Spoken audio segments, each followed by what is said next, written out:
Hello, welcome to CubsPS Plus, a Northside numbers game, a weekly podcast that dives headfirst into the analysis of hot topics driving Chicago Cubs baseball. I'm your host, Mike Waller, a lifelong Cub fan, full-time baseball stat nerd, and sometime youth baseball coach. Thanks for being here today. I know you have a lot of choices. You can find me on Twitter or X, Instagram, TikTok, Threads, Blue Sky, and YouTube, all at CubsPS Plus, a spin on the baseball metric OPS Plus. If you can, please take a second and drop a rating or review on Apple, Spotify, Pandora, Stitcher, or wherever it is you get your podcasts. If you've done that, thank you so much. Maybe you could share an episode with a friend. Just a few seconds can help me get better and help other Cub fans find the show. You can also help support the CubsPS Plus podcast by going to cubspsplus.patreon.com. There are 4 support tiers that come with added perks, and your support will help me keep this podcast ad-free. Welcome into episode 54. The Justin Hancock episode of this podcast. For the relief pitcher who wore number 54, the last guy to wear number 54, and it was the last time the Cubs successfully made the playoffs in a full season. So I want to pull some of that mojo out for this weekend. What a rough week against the Braves. That series did not go well. It was sad that every game was winnable. You're playing the best team in baseball, and they couldn't get it done. So it's life in the margins, and it's missed opportunities, and now there's 3 games left, and everything's on the line. Are you ready? I'm ready. Here we go. So that didn't go so well. This is not the podcast I wanted to record this week, and I'm sure it's not the one you guys wanted to listen to. And I don't know where this one's going to go. This is, this is the other edge of the sword when you play contending baseball. You know, you contend. You're not guaranteed anything. Sometimes you win and sometimes you don't. And we talked a lot this season about wanting to play meaningful baseball in September, and here we are. And sometimes the meaningful baseball is a really painful series in Atlanta where your burned out bullpen just cannot get outs, and that's the way things go. Fielders didn't make plays. Bullpen couldn't get outs, couldn't score quite enough runs. And the Cubs lost 3 in a row to a really good team. And now they are on the edge. They're hanging by a thread in the playoff race. They start against the Brewers tonight. The Marlins yesterday had a wild one in New York. They were down 1-0 going to the 9th. They scored 2 in the top of the 9th, and then the rains came. And they had to suspend the game. Now the Marlins are off to Pittsburgh. And if that game matters, Major League Baseball is going to make it up on Monday. Or not make it up. They'll complete the game on Monday, resuming with the Marlins with guys on base up 2-1 in the 9th, and then the Mets will get their chance to bat. So it's even hard to lay out what the Cubs have to do this weekend. I think mostly what the Cubs have to do is win. They have to win and win often. A sweep of the Brewers probably gets them in. They have to be 1 game better than the Marlins if the Marlins lose that game Monday to the Mets. Otherwise, they have to be 2. If the Cubs sweep, I don't really trust the Marlins to sweep in Pittsburgh. Pittsburgh's been playing pretty good ball, and all of these teams are where they are because they couldn't handle their business against seemingly lesser competition. We saw the Cubs drop 6 of 7 to the Diamondbacks. We saw them lose a series to Pittsburgh in the last couple of weeks. We saw them lose a series to the Rockies. So really this season, and it's been talked about a lot by everybody, but this is a season of opportunity and mostly of, as it's turning out, missed opportunity. Now, I'm not going to get into too much of the, where do I put blame? Who do I think is on the hook, or who made this mistake or that mistake? I've got an entire offseason to be mad about that. Right now, I'm holding out hope. I'm still watching every game. And how do you take life as a fan at this point? I know just reading on Twitter and some of the various places where Cub fans talk online, it's interesting to see, some people can't put the game on. They just can't take it. They want to track the score, or they'll watch until it looks like they're going to lose and they go. And I'm not going to tell anybody how to fan. Like, you got to do it, whatever works best for you. I love, as painful as it is sometimes, I love hanging on every pitch. So like this week, Tuesday night, I coached a 14U baseball game and got home probably an hour after the game started. Well, So I started the game, watched it from the beginning, but started an hour late and just, stayed off social media. And boy, that was painful. That one, maybe it would have been good to, I was probably getting home and starting it not too long before the lead was starting to go away. But, other days, Wednesday I was able to pretty much watch from the jump. Same last night. Tonight we'll see. I think tonight I might start the game a little bit late, but I think since they're in Milwaukee, it probably starts an hour later here, so I may not. But I'd love to hang on every pitch. I don't want to know the score ahead of time. I don't want to track online unless I have to. It's one thing if it's in, middle of June, I've got work meetings and whatever, I might just have Gamecast up. But when it's good and when the games matter, I want to see the game. I want to hang on the drama from pitch to pitch. I want to feel that tension, feel that energy as, the starting pitcher's taken out. Justin Steele comes out of the game with runners on, a couple runs in, and Jose Cuas is coming in. Like, what's going to happen? Thinking about that, I love that tension. And then when it's over, it's over. And, you got to sort of come to terms with it. I usually have to stay up a little bit and kind of unwind, whether it's a big win or a big loss. And I really, I wouldn't trade what the Cubs have done this season. I would trade it for more wins, certainly. But in terms of being in this position after, the Cubs haven't really played a season like this since, 2019, and that one didn't work out so well. But, 2020, they won the division, but it was weird, no fans in the building, COVID year, 60-game schedule. That one just felt weird.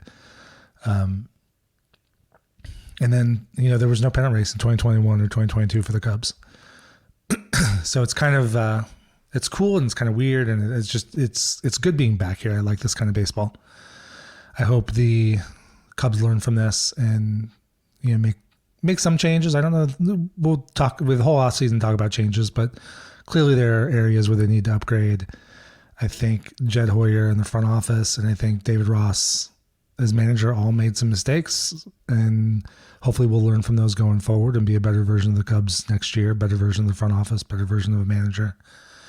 And we'll see where it goes. But, when I watch this team, it's been a little bit maddening from the start. So, they had the good April. They got out to a 14-13 start, which was a little better than I think what people had expected. I think there were a lot of people, certainly, the Fangraphs, Zips, Pacoda, all those projection systems had the Cubs 75 to 78 wins. A couple of them maybe had them winning 80 or going close to 500. I had them going. I'll have to pull that back out. When the season's over, I'll pull back my prediction. I can play it, but I had them by 83 wins. And if they were buyers at the deadline, I thought there was upside potential. And that's kind of where they are. They've got 82 right now with 3 games to play. 83 wins is not going to get them in the playoffs. 85 probably would. Depends on what the Marlins do. And I've said all along, like, you go back and look through the records the last 8, 10, 12 years and look at that spot that would have been the third wild card. And it'll play out a little bit differently now that there actually is a third wild card, because some of those teams on the fringe might play harder to try to scrape out an extra couple wins to get that third spot. Whereas before, if the third wild card spot was 5 games behind the second wild card spot, there was nothing they were playing for in the last couple of weeks. But pretty consistently, 86 wins would have gotten you the third wild card spot in the National League. And that's what we're going to see this year. If the Marlins get to 86, they're going to get it. The Diamondbacks have a good chance to get to 86. Like 86 wins is kind of that target to get you in the playoffs. Some years, 83, 84, 85 might get it done. It might be an occasional year where, like in the American League, sometimes they've had 1 or 2 really strong divisions, and it might take 90 to get that third wild card spot. But for the most part, I think 86 is going to do it. And when you watch this team, it's been a good baseball team. And there have been some good surprises. Cody Bellinger has been better than expected. The starting pitching on the whole has been better than I expected, but maybe not. It's kind of a weird way. I think I talked about this last week or the week before. They've kind of always had for the entire season, they've kind of had 3 starters going pretty well at the same time.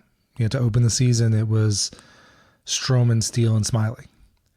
And then Smiley kind of backed off and he started to get Hendricks in there, who was pitching pretty well. And then Stroman kind of fell off, started pitching poorly, got hurt, had the blister. I think he was trying to pitch through the hip injury. And that's when Jameson Taillon had his best stretch. And then you kind of get to the back end of the season and it's been, Justin Steele, Hendricks, and then Wicks stepped up. And Asada stepped up a little bit. Now Steele is kind of slumped a little bit. He pitched pretty well against Atlanta. Certainly better than his previous 2 outings. But they just haven't been able to put 4 and 5 together. They have not gotten consistency out of the 5th rotation spot at all. Hayden Wesneski has had his ups and downs. They've kind of had somebody going really poorly at almost every turn. And then the bullpen, we talked about it a lot. I mean, the bullpen for that stretch from, June through August, when they really played a lot of good baseball, the second half of June through August, that bullpen was pretty good. I mean, there's a lot of times the 4 guys that they leaned on, Adbert Alzolay became the closer, Merriweather and Leiter Jr. became the primary setup guys. Fulmer was often, cleaning up the mess left by a starter in the 6th or the 7th. And those guys were pretty much nails. So the problem is it was really just those 4. Like Palencia had some big outings in certain spots. They didn't go to him a lot.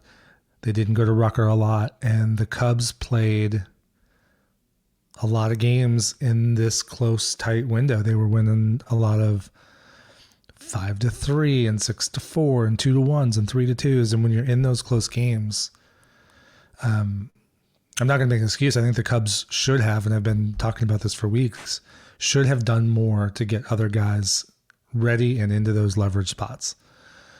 There's a pretty good chance that probably means you lose a couple more games in June and July as those guys are getting their feet wet and getting experience in those roles. But if they do that, they're getting more rest for Alzolay and Leiter and Fulmer, and hopefully those guys aren't on the shelf now. I know Leiter's not on the shelf, but he hasn't thrown a good split in 2-3 weeks. Merriweather's gassed. He's still out there. He's still getting some outs. He's still bringing the velo, but it's been a run for him, and he doesn't have a lot in the tank anymore. And so that's one of the things I want them to work on for next year. But coming down the stretch, it's been a disappointing September. When you look at the games, they kind of peaked basically around, the Giants series.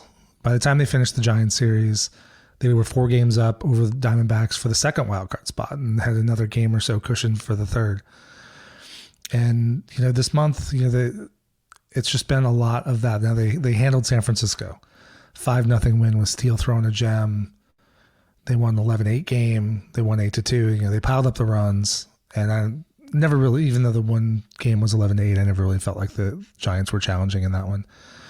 But you look at the rest of the series, and the Cubs started in Cincinnati. They had that doubleheader on September 1st. And, they blew one of those games. They won the first game 6-2, and then they should have won the second game, and they didn't. They lost the Saturday game 2-1. And then they piled it up and went on Sunday for a series split when probably pretty easily could have won 3 or even swept that series. And then, after the Giants series, the Cubs were playing the closest competitor, the Diamondbacks, and they played the Diamondbacks 7 times in 10 days, 11 days.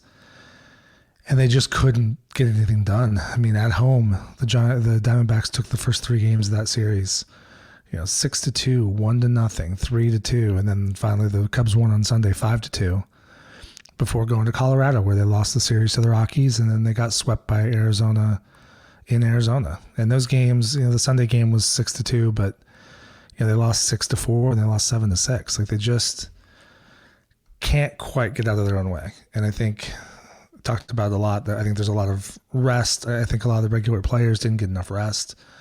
Dansby Swanson hasn't had a game off since he came back from the injured list in, I think it was July 22nd. Nico Horner never sits out. Ian Happ, I can't remember the last time he got a day off. These guys have all made key mistakes in the last couple weeks. Dansby Swanson, the last week to 10 days, is still a good baseball player, but he's not himself at the plate. He's been making uncharacteristic errors in the field. Nico Horner made an error the other day that cost a run. Seiya Suzuki had the catastrophic drop in right field. Who knows? The Braves might have won that game anyway. They were coming on hard, and that's a really, really good offense. But Ian Happ yesterday drops a ball in left field. I mean, it's like every single day that they're so. I think they're. It's a combination, I think, and this is me going pop psychologist. So I guess this is going to be the hot take episode of my podcast, but I think they're both tired, and every game matters. They've basically been in the playoffs for a month, and they are pressing. You can just see it. I don't know that they're getting swallowed up by the moment, but they're trying so hard to make something happen that you can just see it. Look no further than Pete Crow Armstrong. He's going to be fine. He's still a top 10 prospect in baseball. I've got full confidence that he's going to come out, probably win the starting job in center field at some point next year. And he's electric. We've all seen the highlights from the minor leagues. We saw him in spring training. He's got a motor. He goes all the time. He works hard. When I've talked to Mark Weissman last year, and I'm going to have Mark on again, hopefully this offseason, Pete was one of the guys he talked about. Pete set the tone in lifts when he was in A-ball, and the other guys were just trying to keep up. And then, he races through AA, gets to AAA. Every time he steps up, every time he gets promoted, he's had a little step back. But some guys go up and it takes them a month, 2 months to kind of get their feet reset and start to succeed. And Javi Baez was that way too. But, when Pete's been promoted, it's been 15 to 25 plate appearances. He'll go 3 for 20 and then he'll start repping the ball. And unfortunately right now with the Cubs, the way Mike Tauchman's playing well enough, they've got Cody Bellinger. This isn't the time when you can kind of just toss him out there and let him rack up 25 plate appearances and see if he can get the bat going. He's at 17 now, I think, maybe 18. And he's just been off. I think he's 1 for 2 or 1 for 3 in stolen bases. He got deked the other day by Sean Murphy. That was a little league play. Pete's coming off third base, runner on first steals second, and Murphy just fakes the motion of the throw. And all of a sudden, next thing we know, Pete Crow Armstrong's caught up and wasn't tagged out. He was out for running out of the baseline. But that's a move that just can't happen. The Cubs had already put up runs in that inning. They were going to have second and third. Seiya Suzuki's batting. He's the hottest batter the Cubs have had lately. And so some of those mistakes are it's just trying too hard. It's trying to force the action. It's trying to score 4 runs on the same play. It's just too much. And then the other night, Tuesday after making the base running mistake, he's in center field. Maybe it was Wednesday. I can't remember which game, but he came in hard on a ball to center and dove thinking he can make a diving catch. And he's made a ton of diving catches, but it was one of those balls where you just can't let it get behind you. And he dove straight at it. It got over his shoulder, and it was not a good play. And it's not something we're going to see from him all the time, but it's just pressing.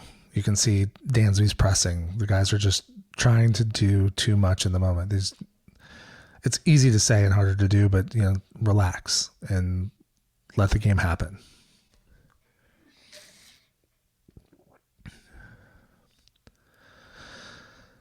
But I'm still back to playing meaningful baseball. These games matter. The Cubs are not eliminated. The earliest they could be eliminated, I believe, is Saturday. The Cubs are currently a half game behind Miami. And that half game will get resolved on Monday if it matters. The Diamondbacks are actually still in range. The division's gone. So with the Cubs' first loss this week, the Dodgers did clinch the division. But the Cubs are now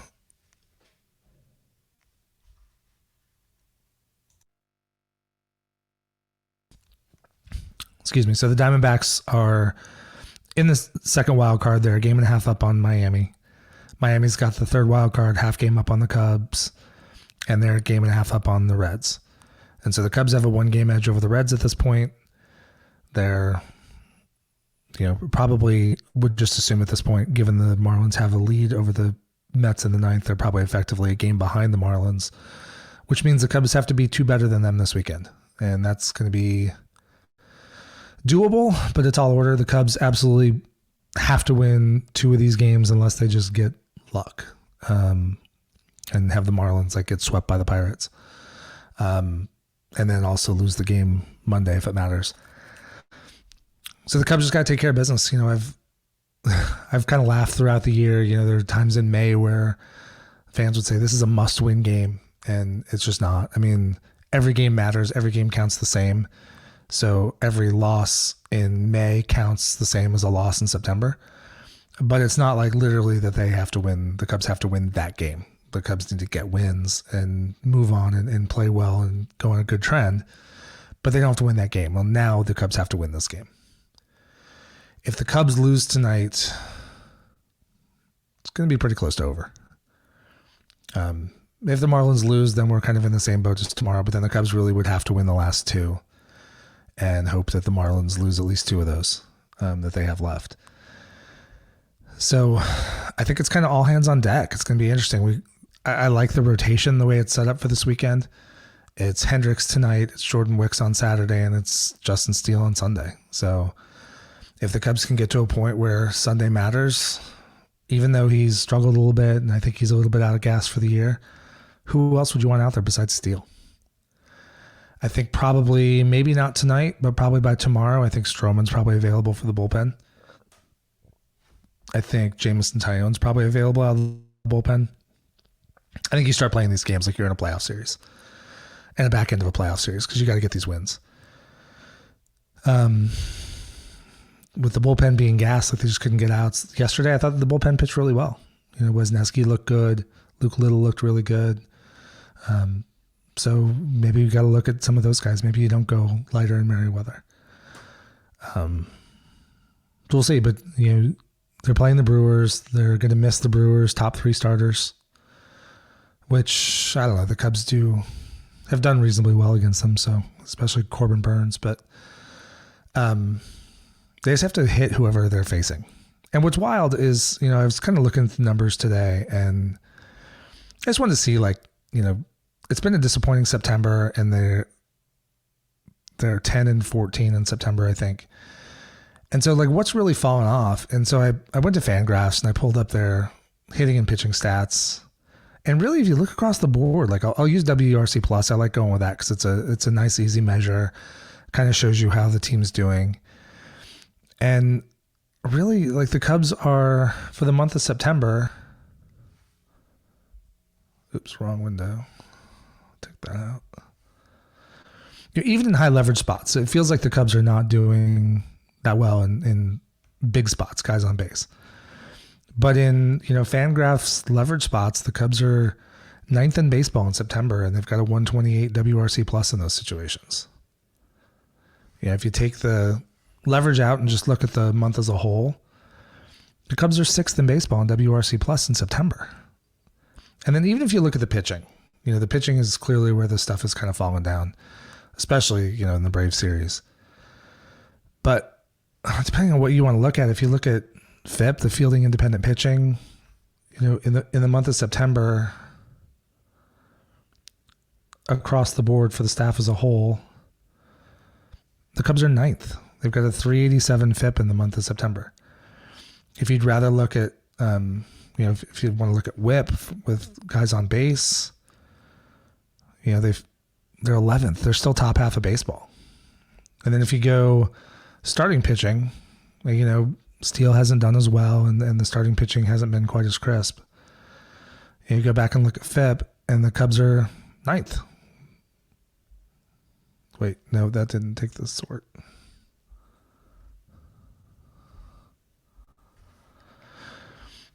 Let me resort this. So if you look at starting pitching, well, they are actually 9th, and they've still got the 387, FIP. If you go to relievers, which is where, things have kind of fallen down. They are a little bit lower. They're 18th in baseball, but that's not far off. The median team is Houston at 15th, and they've got a 4.22 FIP. Cubs are at 4.61. That's not a massive difference. And it's not like they're a bottom third team in relievers. It's just been, we've been saying all season, it's playing those close games, it's playing in that margin. And it just seems like lately when the Cubs hit, either they get a bad outing from the starting pitcher or the bullpen lets them down. If they get a great start, they don't score enough runs or the bullpen blows it. Like yesterday, the bullpen was great, but Stroman got them off to a rough start. The defense didn't carry water yesterday. I mean, there were just too many errors, and didn't get enough runs. And so it's just how it's gone, and that's kind of how this team is constructed. I mean, they've got very good baseball players on here. Seiya Suzuki is having a fantastic season. Cody Bellinger has been at big chunks of the season, like MVP level Cody Bellinger. Ian Happ, he gets a lot of fan criticism, especially on social media, but if you look at his numbers, he's lined right up with last year. He's had some slumps. He hasn't been quite as consistent as he was last year, but he's had a good season. I mean, his numbers are there. He's hitting, he's taking his walks. The Cubs have 6 guys with 20 home runs, so they don't have that big bopper that's going to hit 35, 40, 50 home runs like Matt Olson. But 6 guys hitting 20 is nothing to sneeze at. And they're getting, now that they're kind of forced through injury with Nick Madrigal down and Jeimer Candelario was down for a couple weeks, they've had to play some of the bench guys, and they've gotten some really good play from, very limited play from Alexander Canario, but he had a huge game. Miles Mastrobuoni, had a 4-game stretch last week where he was hitting about 520. Did not have a great game yesterday. We'll see what happens today. But it's just in the margins. Like, they're just not doing those, just not getting it done. Like, it just seemed like in July and August, somebody would come up and you need that hit. It seemed like it would happen. Or you get that 1-run lead, Fulmer, Merriweather, and Leiter would lock it down to get it to Alzolay. And it's just not happening right now. And they're all pissed. They're all trying so hard. And I can't imagine what's in that locker room. I mean, I know there's some venting. It doesn't seem like they're, fighting with each other or anything like that. I think they're still together. I think David Ross still has this team playing hard. It's just, it's hard to go in every day and take that close loss and know that, you're one game closer to the season being over. I also wanted to take a look at, clutch stats. It seemed like, the way some of the season's gone, I think it's pretty obvious. We've talked about Yan Gomes. I mean, his clutch numbers are off the charts this year. I mean, if you look at his career, if you break down the Fangraphs leverage numbers, for his career, he's a 90 WRC plus for his career. And if you look at his Fangraphs career splits by leverage, in low leverage, he's a 91 WRC plus, medium leverage, he's 89, and, high leverage, he's 91. So over the course of his career, he's done exactly what Yan Gomes does. He plays to his career numbers. What's wild is last year, Gomes' numbers were basically reversed. He was good in low leverage. He was okay in medium leverage, and he had a -2 WRC plus in high leverage. But this year, his high leverage WRC plus is 182. It's like he's 119 in medium leverage and 62 or 64 in low leverage. It's been wild. But if you look at the Cubs players that have at least 30 high leverage plate appearances, the way it breaks down is Gomes leads the charge at 182, and he's in Atlanta. He had a lot of big hits. Might surprise some people to see that, second place is Seiya Suzuki and Ian Happ, both at 138 WRC plus. After that, Christopher Morel, 134. He's had some big moments, and some of those really stand out. But in those high leverage spots, he's come through a lot. And then you get to the other 3 that have had 30 plate appearances in those spots, and it's Horner at 83, Bellinger at 65, and Swanson at 26. I think probably anybody watching the games would tell you that Swanson has not been especially clutch this year. I know for his career, that's not been an issue. I mean, my friend Lance, who came on last week, he came on to talk about Dansby last year after the playoffs, and the numbers don't necessarily always bear it out, but Dansby had a reputation in Atlanta as being a clutch player. He would maybe not be put up massive numbers, but when you really needed to hit, he would do it, or his home runs would come in a big spot. And he's had a couple of those this year, but not as many as I think people expected. Haps is driven largely by walks. He's got a 265 batting average, a 449 OBP, and a 386, I think, slug. He's got a 26% walk rate in high leverage situations. And yeah, it's kind of good and bad. Like, right, I'd rather have him hitting bombs and ripping doubles. But if you're batting in front of Cody Bellinger and Seiya Suzuki, take that walk and move the line. Put another guy on base and let the guy behind you hit. It was surprising to me to see Bellinger at 65, but he has done... he's done a lot of damage this year. I think one of the things with Bellinger is I think he's tended to do big things early in a game. Not that he can't handle the late situations or anything like that, but I think it kind of fits this Cubs offense. They often score, and they might score a bunch early, and there have just been too many games where they've lost and they did not take advantage of opportunities to tack on runs later in games.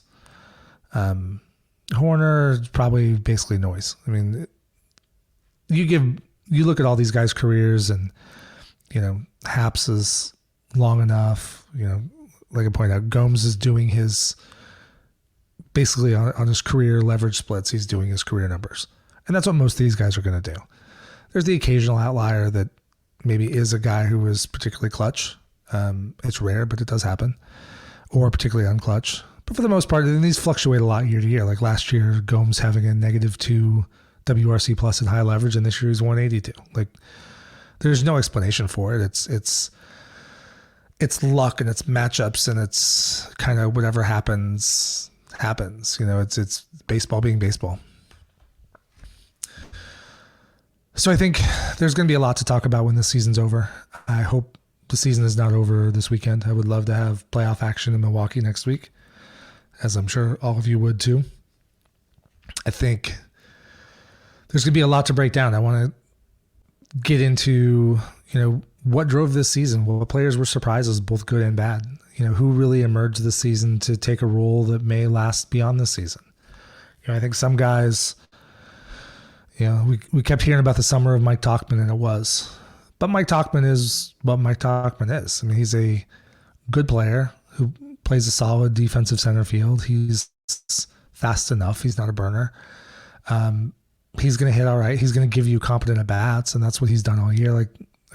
Leading off yesterday's game, he had an 8 or 9 pitch at bat to lead off. I think JD was talking about him being basically an automatic full count. So it's nice to have a guy like that at the top of the order. But, if the Cubs are going to improve their roster and build up and take that next step to go from being a, kind of a fringe wild card team that maybe could win a weak division to a team that, could be a division favorite and be a team that is somebody to be contended with in order to get to the World Series. Like, they don't necessarily have to leap to being World Series good, but if on that next step, when they're a division winner, they're a team that's going to be a tough out in the playoffs, Mike Tauchman's probably not your starting center fielder. He might be your fourth outfielder, but he's probably not your starting center fielder. And so those are just some of the things that the Cubs are going to have to figure out, and those bench roles. I don't think they have used the bench very well this year. I think maybe they wouldn't be scuffling so much right now if they had gotten a little extra rest in July. And we've seen enough. I know Miles Mastrobuoni struggled a ton early in the season, and the Cubs have not given young players a ton of opportunity. But when they have given those guys chances, when Mastrobuoni got to play a little bit more, when Madrigal was hurt and Dansby was hurt in July, and then got to play now with Madrigal and Candelario down, he's hit the ball. I mean, he's gone from, for a long time, he was scuffling around a 150, 180 batting average. He's up over 250 now, or at least he was during the game last night. And he'll work a count. He'll work a walk. He can play a competent 6 positions, play competent defense at 6 positions. Those guys have value. When they brought in Nelson Velasquez early in the season, let him play, he had a couple big games. He had that, huge grand slam against Seattle. Those are moments. Canario, he had his double in his grand slam game. You got to let the bench guys play to some extent. And the Cubs did that a lot with Mancini and Hosmer and Barnhart. But I think, especially given the fact that the Cubs walked away from those contracts, I think that was more about, let's see if we can get this guy going, because if not, we're going to have to move on. Well, next year is going to be, you need to improve the roster to start. And then any kids that you bring up to give a shot to, they got to get their shot. They got to get some regular playing time. I would have liked to have seen Matt Mervis a little bit more this year. Nelson Velasquez is whatever. He was clearly not a guy who was significantly in their plans. I think they clearly saw him as below PCA, below Canario, and not likely to be around when Owen Casey or Kevin Alcantara come around. So him being trade bait made perfect sense. I think we'll see what happens with Canario. He's another one that might wind up being trade bait. Christopher Morel could be trade bait. He doesn't really have a position. He hits and I love his energy. I love Christopher Morel. He's one of my favorite players and I'll always love the guy. But unless he's consistently producing big offense, where do you play him? I mean, they might maybe he wins the third base job next year. Unless the Cubs go after Matt Chapman, who I think is likely to get kind of an overpay contract. I'm not totally in love with that guy. Maybe it makes sense to let Christopher Morel have a run at being the starting third baseman. But otherwise, I think, especially if the Cubs keep Cody Bellinger, which I think they will. We'll talk more about that in the coming weeks. But between Bellinger and PCA, I think center field's going to be covered. You've got Happ and Seiya kind of locked in and right and left. There's the DH, but again, Christopher Morel's a really athletic player. He's got a cannon for an arm. I would hope at some point they can find a position for him. I think he's actually really good at second base, but obviously that position's taken with Nico. So where do these guys go? But, the Cubs have to be able to have a bench that's got talent and let those guys contribute. I mean, I've talked about it before, but you go back and look at the 2015 team, the 2016 team, the 2017 team. I know Joe Madden worked his magic a little bit differently than David Ross does, and Madden probably put together a few too many of those sort of getaway day lineups with 3/4 of his usual starters out. But they got a lot of really big contributions from guys like Chris Coughlin and Tommy LaStella and the Matt Caesar, and there were just a bunch of those guys that were bench guys, but they got enough run. They were able to come in and give some good at bats, make a play in left field. That's what the Cubs need, and keep that team fresh. There's a reason why I know the Braves play pretty much everybody every day, and that's where Dansby came from. But there's a reason why basically 29 teams don't do that. For the most part, either the players at every position are not going to be good enough to justify playing every day. That's why platoons exist. The Braves have a really good lineup, but just a generationally talented lineup that puts up just a ridiculous amount of offense. So I sort of get it from that perspective. But if you don't have that lineup, then you need some variability. Give Dansby Swanson a couple days off. Give Nico a few days off. I'm not talking, sitting them twice a week. Once or twice a month. I think it makes a difference, especially because with the off days and the increase in off days, I know the Cubs tried to rely on those, but if you can give a guy the day off before or after a day, a day where there's no game, now he's got 2 days off, can really get some rest, get some treatment, get in the gym, get a workout in, do what they need to do to kind of freshen up and be ready to go. And sometimes it's not even physical too. Baseball's a mental grind. And when you're playing, so the Cubs have basically been in the playoffs for a month. They've been trying to get in position, keep position. So many of these games matter. They're trying to win every series. And when you're constantly playing the close games, you're constantly in a battle in the standings. There's no comfort room. There's no real margin for error. it's not the easiest thing in the world to keep that mental focus day after day after day and be able to bounce back from a mistake. Have an 0 for 4 with 3 strikeouts and just shake it and come back the next day. That's not an easy task. And if guys are doing that for too long, I mean, we saw what happened with Seiya Suzuki. Like, he was started the season injured, had a decent run, and then was just in a long slump. And they set him down for like a week and just let him rest and refocus. And I know he was working on some things in the cage and just kind of clean some things up, get his approach back. And he went from a guy he's always got a good eye, so he's always working big counts, but he had looked tentative. He was, taking very hittable fastballs, and just, he came back and he flipped that switch. And all of a sudden he was much more aggressive. He was looking for his pitch to drive, and he was much more aggressive at the plate while still maintaining, his good eye. He wasn't chasing a lot, and the results have been great. And I think sometimes guys need that reset to focus. It doesn't have to be a week. Dansby Swanson goes in a slump. He doesn't have to sit down for 3 days, but if they can get him a game off tied to an off day, now he's got a couple days to kind of reset. We saw his best stretch this season, I think, was to start the year. He got off to a really good start, and he was fresh. And I'm sure there's more to it than that, but watching this team kind of limp to the finish has been sad to see. I mean, I think every season is unique. Every season, every team has its own feel, and there are big championship vibes like 2016. There are other seasons that just don't start. Last year the Cubs were out of it by May, and other seasons, they all have their feels. And this one, was up and down early. Like, I thought they could be a playoff team, but they weren't really doing it. And then all of a sudden they got really hot, and for like 6-8 weeks they played basically 97 to 100 win pace, and they weren't really that good. This is not a 97 to 100 win roster.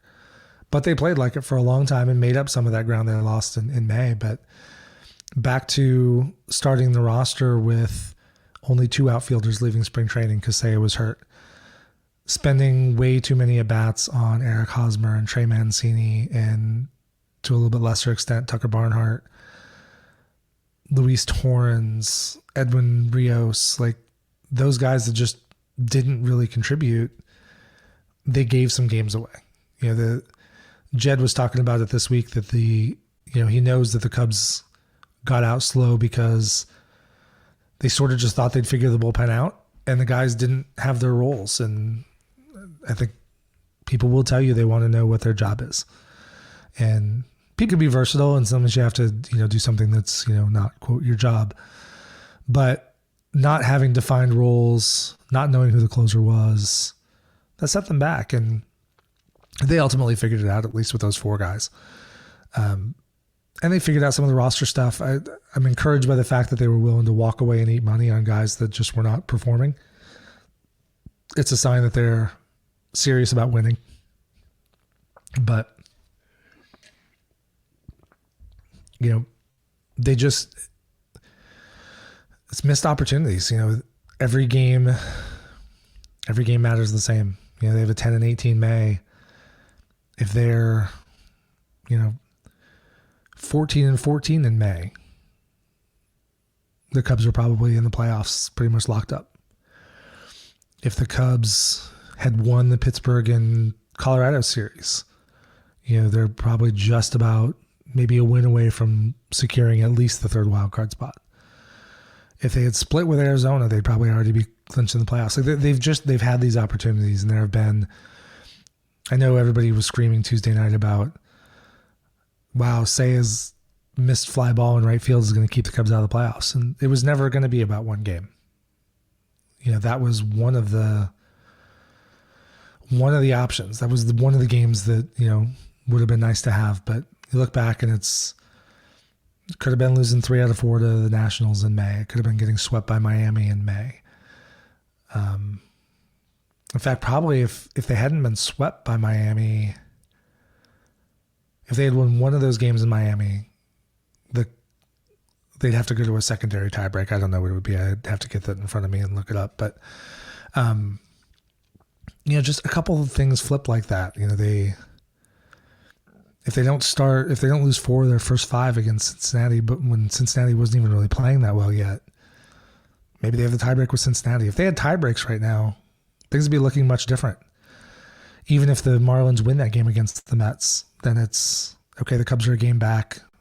If they drop 1 to Pittsburgh and the Cubs win that day, they're back to tied, and then the Cubs have the tiebreak.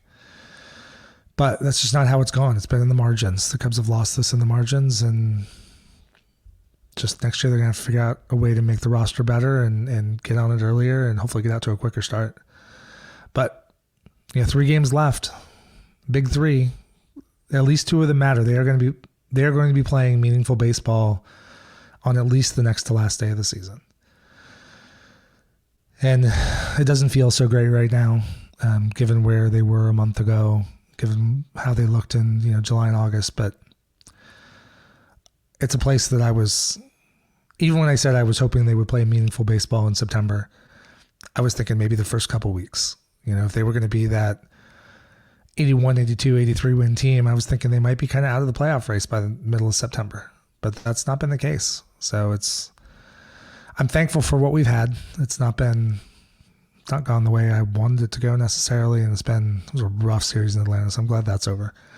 But hopefully the Cubs can go and make some noise and at least make things interesting in Milwaukee. I would love to be tuning in Monday afternoon to see if the Mets can come back and knock out the Marlins, maybe put the Cubs in the playoffs. But enjoy these last 3 games, because the other thing is, if they don't make the playoffs, it's 3 more games of baseball, and then it's a long, cold winter until spring training. And I've loved having baseball in my life this season. I've loved watching this Cubs team, as torturous as they make it sometimes. And I'm going to miss it when it's gone. So I'm going to enjoy these last 3. I hope you do the same. Watch it however you can take watching it. Fan however it is you fan, but enjoy it, and go Cubs. Thank you for listening today. If you like this episode, please drop a rating or a review wherever it is you get your podcasts, and share the episode with a friend. Just a few seconds gives me great feedback and helps other Cub fans find the show.